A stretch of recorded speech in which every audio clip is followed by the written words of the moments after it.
Good morning, folks. Today is Thursday, August 8th. Welcome to the operational briefing for the park incident.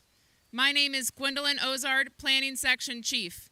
Before we get started with our briefing, please take a moment and turn your cell phones and radios down. If you do need to take a phone call or have a side conversation, step outside of the briefing area. To start us off, we will review our incident objectives.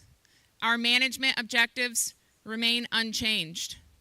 Our control objectives are to keep the fire north of Skyway, keep the fire east of Highway 99, Highway 36, Manton Road, Rock Creek Road, and Wilson Hill Road.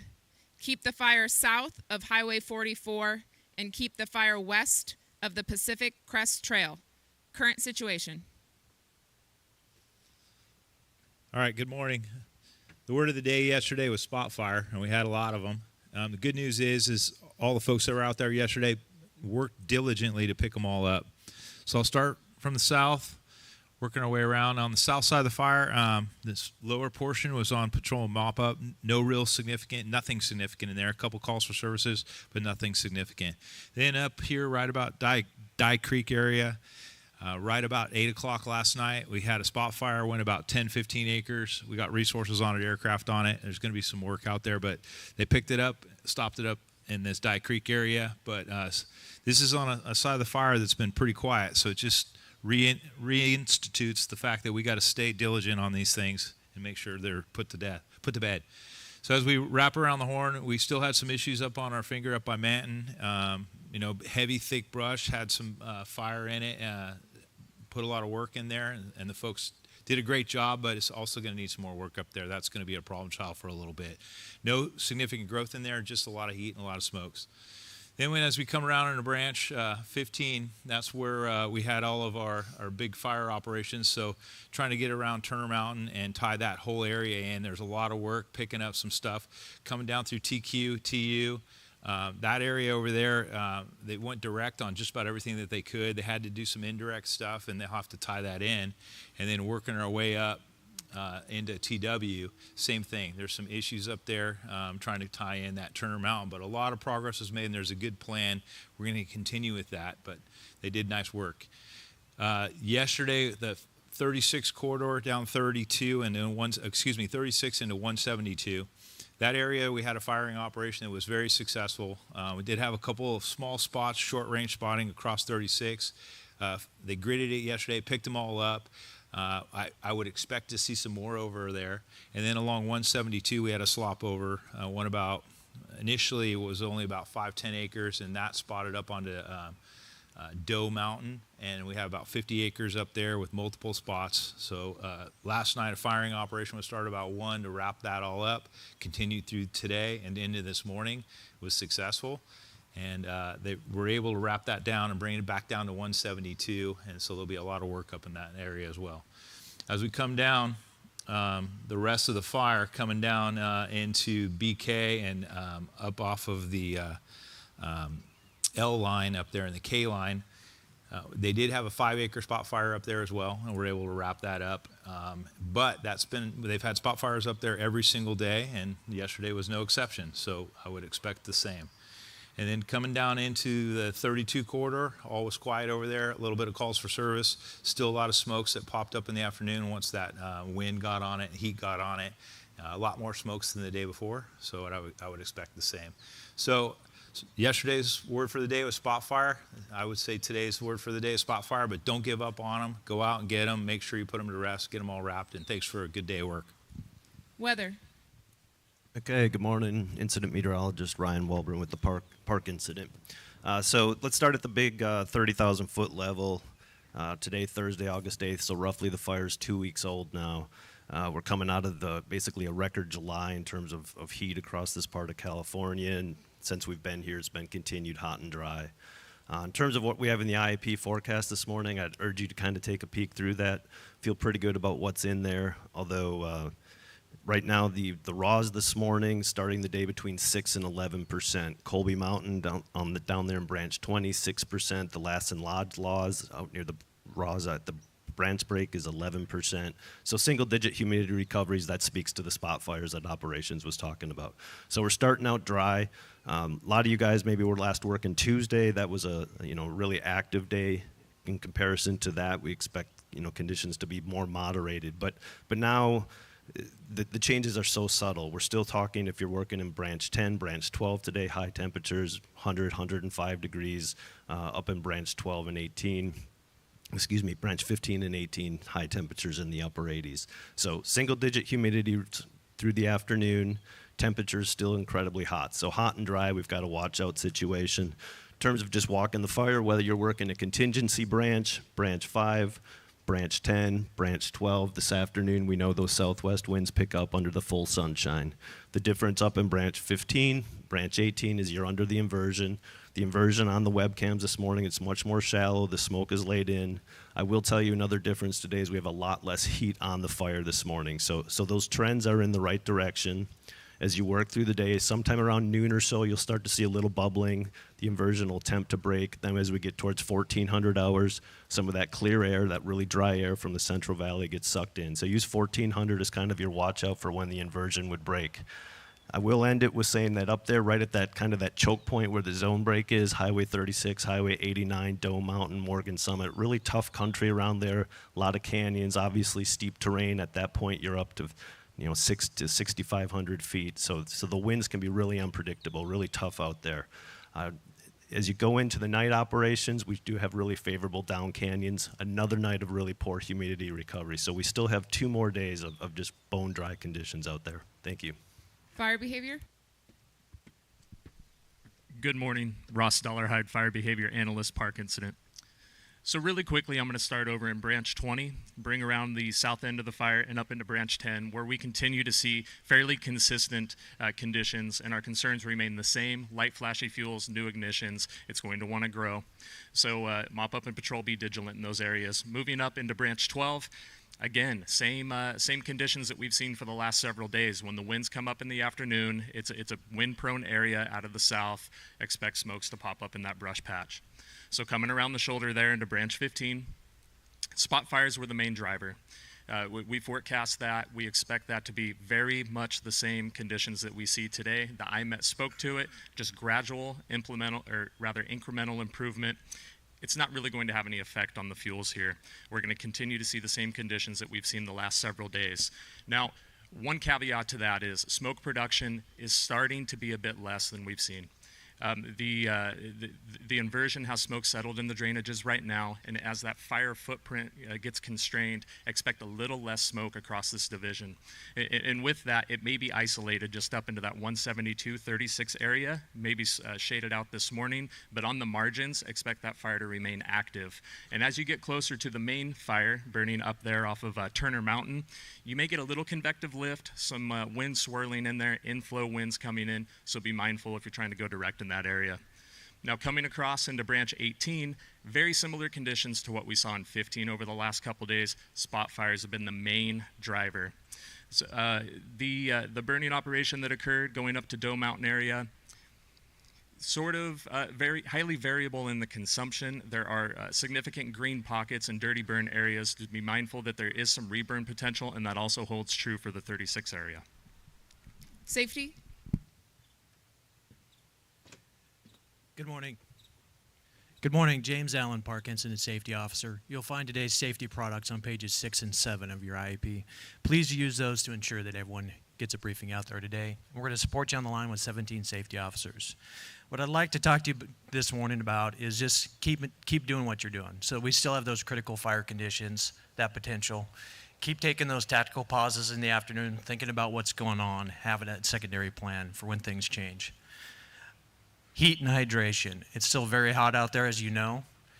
Keep up that hydration early, hydrate often, with the heat when you can get a rest break in there, take that, rehab, support your troops out there with that.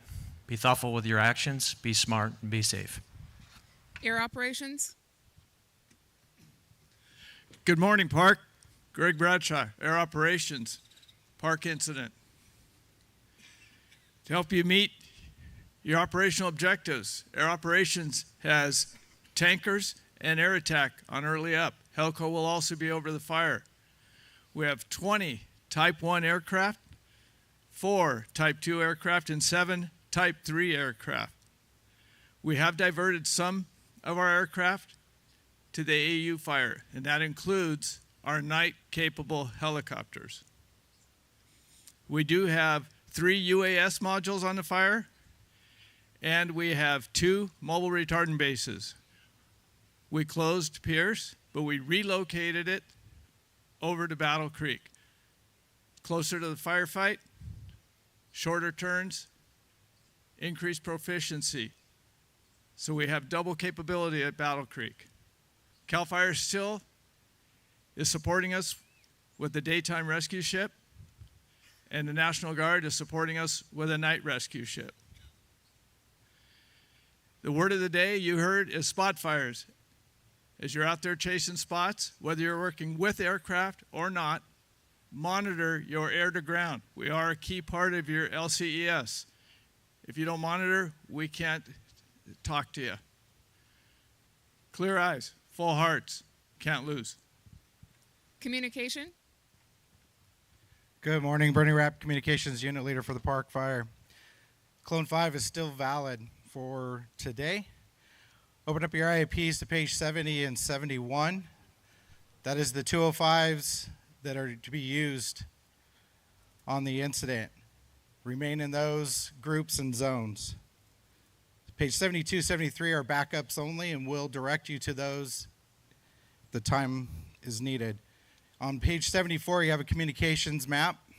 Looks like this behind me to aid you in locating where the repeaters are on the incident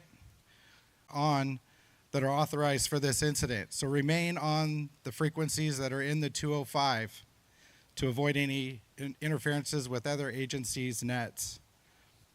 If you're new to the incident, get your radios cloned. There are special frequencies, and some of the frequencies are hard tone coded.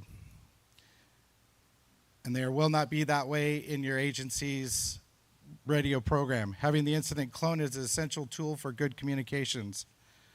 Radio techs are available here and down at Chico for your programming and repair needs. Medical. Good morning, Steve McGarry, Park Incident Medical Unit. So the medical plan can be found on page 76. We'll continue to provide medical CalMed at both incidents throughout the fire. Down in box 6 is the injury reporting information. Please brief your crews on that information and have them pass it up the chain of command if you need any of our resources, and we'll get the closest available. Thank you. Information. Good morning, Wendy Oaks, Information Park Incident. If you turn to page 77 of your IAP, I'll give you some updated numbers. As a reminder, we do have a lost and found at the front of the fairgrounds at the PIO media trailer. We have cell phones and credit cards and room keys and clipboards, so stop by and pick those up if they're yours or you're missing one. For today's acreage, it's 426,528. That's 426,528. Containment is at 34%. That's 3-4. And our total personnel is 6,592. That's 6,592. Have a great day and be safe out there. Tehama Zone specific roll call and division assignments. Joe Dempsey, Resource Unit Leader. And good morning, Kent Cunningham, Tehama Operations. We'll begin with Line Supervision, Branch 12, Emmerich. Here. Tehama Delta Echo Schmidt. Here. Hotel Juliet Quigley. Here. Lima November, Cliff Steppig. Here. Here. Okay. Branch 12, Andy, we had a little bit of excitement over here in Tehama Hotel. We're going to throw some more resources at you today to get it in there. We know the brush patch, 1700. We'll get another Helco up there just because we know it's gonna heat up in there. Keep pushing them. Keep buttoning this up. This is really critical to us so that we can continue to come around the corner. This is our anchor point we're coming off of. Branch 15, Batham. Here. Tehama, Quebec, Harris. Here. Miguel. Here. Uniform, LaMonica. Welch. Whiskey, Wetstein. Krill. X-ray, Pimlott. McElargy. Okay. Branch 15 today. Mike, we got to go. Okay. We've got to go today. The work that was done this last shift to fire in 36, amazing. And we held it yesterday, but it was a firefight. We're going to have another firefight in there today to hold everything. We need resources gridding north of 36. We need resources mopping up south of 36 and 172, and we need engines to remain mobile. Strike team leaders, we need your help. Make sure your engines and your crews are staying mobile if that is your assignment. Move them around, help the divisions. Hey, we got a spot here, we have a flare up here. We have to hold what we have in here today. Up here on the left side in Tehama, Uniform, Quebec, and Whiskey, continue to go direct, continue to tie that piece in. That is our last piece that we got to tie in while we hold everything at Highway 36. Contingency zone, Chapman. Contingency branch, Hispanic. Group 3, DiMartino. And Callahan. Shasta contingency, Konachek. Group 5, Cloney. Group 6, McCurtis. Crawford. Okay, contingency group. This fire made a hard push on us on Monday and Tuesday. Started to get into our pace model a little bit. Great job getting farther extended to the north. Continue to make sure that those lines connect. Continue to evaluate those lines and clean them up in areas that we need in case we have to go to them. Branch, Tehama Fire Suppression Repair. Morris. Schultz. Group 1, Baikondova. Liba. Group 2, Douglas. Group 3, Lusinger. And Road 7, Anguiano. Okay, suppression repair, keep going. Keep coming around this thing. Make those critical decisions. Watch your decision points with the weather and things like that. We're making great progress on the fire. We don't need another one. We had a great win on Tuesday with this shift, okay, firing 36 and getting that slowed down. We were able to hold it yesterday. If we can go out there today and do good work and get that direct piece in and we can hold it, that's called a streak. Okay, that's 3 wins in a row. That's called a streak. Let's go out there today, continue to work hard, all right, and let's hit a streak. Have a great day. A few reminders for folks. At the conclusion of briefing, please go to your division breakouts. They're posted around the briefing area, starting with Tehama Delta Echo on your left and wrapping around all the way behind the briefing area. If you're an unassigned resource, please meet with the resource unit leaders at the table where you got your IAP. Please refer to page 85 of your IAP for all of the additional IAP messages. Our next cooperators meeting will be at 1000 hours. Our next planning meeting will be at 1700 hours. And our next operational briefing will be tomorrow at the same time and same place, right here at 0700 hours. Closing comments, Unified Incident Commander. Good morning, Bob Counts, Unified Incident Commander. As you all well know, every day at 1400 this fire stands up and tries to make a hard push. I expect everyone today at 1400 hours to stop, evaluate your current position, and ensure your 10s and 18s, your LCES, are all being adhered to. Driving has become unacceptable out there. We need to slow down, everything from transports all the way down to pickup trucks. Please drive safely and defensively. We'll be monitoring driving out there today. If we catch you being unsafe, it will be dealt with appropriately. Have a productive shift and make good choices. That will conclude our operational briefing. Please go to your division breakouts and remember to turn your cell phones and radios back on. Thank you.